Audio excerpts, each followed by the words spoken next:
देखिए नीट 2020 का क्वेश्चन है, क्वेश्चन ध्यान से सुनिएगा। लिखा है series LCR circuit is connected to an AC voltage source. When L is removed from the circuit, the phase difference between the current and voltage is pi by 3. If C is removed from the circuit, the phase difference again is pi by 3. Then between the current voltage, the power factor of the circuit is what? देखो LCR circuit है, कैसा नहीं मालूम, ठीक है। L की value क्या है, C की वैल्यू कुछ मालूम नहीं है। कहते हैं कि अगर मैं L को रिमूव कर दूं, जरा समझने की कोशिश करिएगा, अगर L रिमूव्ड हो जाएगा तो क्या मैं कह सकता हूं ये RC सर्किट हो जाएगा। और RC सर्किट में हमने पढ़ा है, RC सर्किट में करंट के साथ VR एक फेज में होता है और C का जो VC होता है वो 90 डिग्री लैग करता है। यही पढ़ा है आपने, यही होता है ना। जनरली यहां पर tan phi की जो वैल्यू होती है वो होती है XL minus XC upon R, LCR में, LCR में ही होती है। और जब आप यहां पर L को रिमूव कर दोगे पहले केस में, यानी आप कह रहे हो कि XL का मान 0 हो गया, तो आपके हिसाब से tan phi की जो वैल्यू है वो minus XC upon R mod हो जाएगा। अब क्योंकि वैल्यू हमको चाहिए इसलिए हमको लैग उससे कोई मतलब नहीं है, यही कह रहा है ना। यानी हम कह सकते हैं कि मॉड XC अपॉन R, मतलब हमको निगेटिव से कोई मतलब नहीं है। ये पहली बात समझ में आ गई। और ये फर्स्ट केस हो गया। सेकेंड केस कह रहा है कि C इज रिमूव्ड। अगर C रिमूव हो जाएगा तो ये RL सर्किट हो जाएगा। मैं पूरा समझाना चाहता हूं क्या कह रहा हूं, RL सर्किट हो जाएगा। और RL सर्किट में हमने ये आपका वोल्टेज एक्चुअली ये होता है V, ये लैगिंग हो गई फाई, ये पहले वाले केस में। दूसरे वाले केस में ये I है, ये VR है और L सर्किट में VL 90 डिग्री लीड करता है, तो ये रिजल्टेंट V हो गया, ये फाई हो गया। तो tan phi is equal to हो जाएगा XL बाई R मॉड। यानी दोनों ही के केस में फाई की वैल्यू सेम आ रही है, नहीं आ रही है?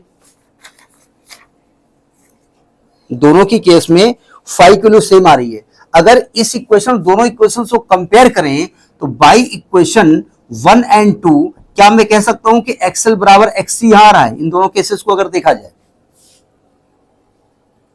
तो अगर XL is equal to XC हो जाएगा तो आप कहेंगे ये रेजोनेंट सर्किट हो गया।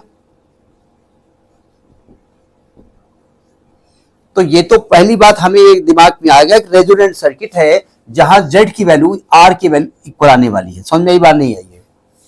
अब आते हैं पावर फैक्टर के बारे में बात कर लेते हैं, जो अभी आप फॉर्मूला बता रहे थे Z बाई R या R बाई Z।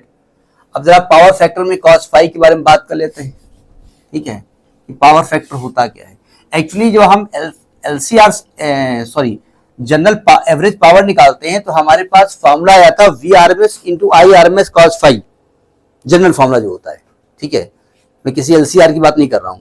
अगर वोल्टेज और करंट के बीच में फाई का फेज डिफरेंस हो, चाहे वोल्टेज आगे चले चाहे करंट आगे चले, तो एवरेज पावर का फॉर्मूला होता है VRMS into IRMS cos phi power factor होता है। देखो ध्यान से, ये आपका I है, LCR में ये VR होता है, ये VL होता है, ये VC होता है, और ये VL और VC का रिजल्टेंट होता है VL माइनस VC, और VL माइनस VC और VR का ये रिजल्टेंट V होता है, ठीक है।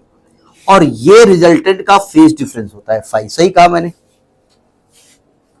अच्छा, और V की जो वैल्यू होती है, अच्छा अगर मैं इसका नाम दे देता हूं ABC, अगर मैं यहां से cos phi निकालूं तो क्या VR अपान V नहीं निकलेगा? बेस अपान हाइपोटेन्यूज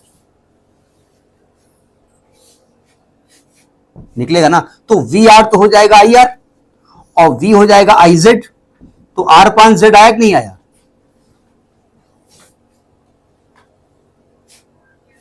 तो क्या बता रहे थे, Z अपान R होता है। देखो एक बात है, भले ही आपको याद हो, अभी आपने Z अपान R बोला था, तभी हाँ Z अपान R ही बोला था, तभी तो मैं R अपान Z बोल रहा हूं। अब सुनिए ध्यान से, अब चूंकि यहां पर in the case of resonant,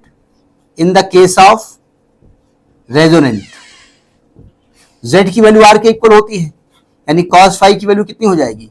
R upon R, यानी पावर फैक्टर की वैल्यू 1 हो जाएगी। यही आपका आंसर है। वो आपसे जानना चाहते थे कि ये डायग्राम आपको क्लियर है कि नहीं क्लियर। भले ही आपको एग्जामिनेशन में क्लियर हो, अगर आप 101% आप कंफर्म है कि आपको ये डायग्राम दिमाग में है, तब तो आप direct go through this formula. अगर आप 99.99% है तो कृपया एक बार फार्मूले को निकाल जरूर लें, अदरवाइज दिक्कत आएगी। ठीक, तो ये आपका नीट 2020 का क्वेश्चन है। ठीक।